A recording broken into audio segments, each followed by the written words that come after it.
பாகிஸ்தான் பிரச்சனை பத்தி பெருசா ஒரி பண்ணிக்காது.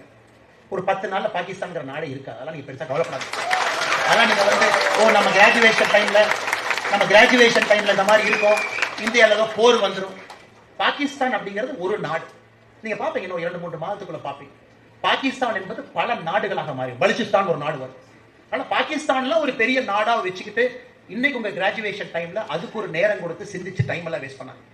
நம்ம பொருளாதாரம் 4 ட்ரில்லியன், பாகிஸ்தான் பொருளாதாரம் 380 பில்லியன்.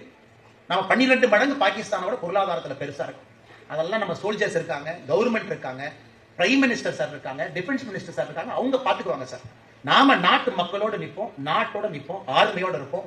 அவங்க என்ன வேலை செய்யணுமோ செய்வாங்க, நாம இந்தியர்களா கூட இருப்போம். அது மட்டும் நீங்க இருந்தா போதும். மிச்சத்தை பத்தி எதுவும் ஒரி பண்ணிக்காதீங்க.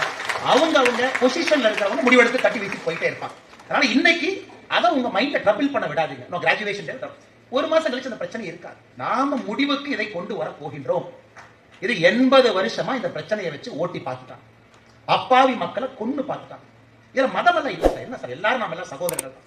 இந்தியால 23 கோடி பேர் இஸ்லாமியர் இருக்காங்களே, நம்ம சொந்தம் தானே. இந்தியால 23 கோடி பேர் இஸ்லாமியர் இருக்காங்களே, they are our brothers and sisters. இந்தியால கிறிஸ்டியன்ஸ் இருக்காங்க. it is not a Hindu versus Islam versus Christian fight. It is a civilizational fight. பக்கத்தொரு நாடு தீவிரவாதத்தை ஆதரித்து இந்தியாவை அழிக்க வேண்டும் என்று முடிவெடுத்த பிறகு அந்த நாடு இருக்கக்கூடாது என்பதை நாம் முடிவெடுத்து விட்டோம். அதனால இங்க இருக்கக்கூடிய கிராஜுவேட்டிங் ஸ்டூடெண்ட்ஸ் அதெல்லாம் உங்க மைண்ட வந்து பெருசா அஃபெக்ட் ஆக விடாதீங்க. சந்தோஷமா இருங்க, ஹாப்பியா இருங்க.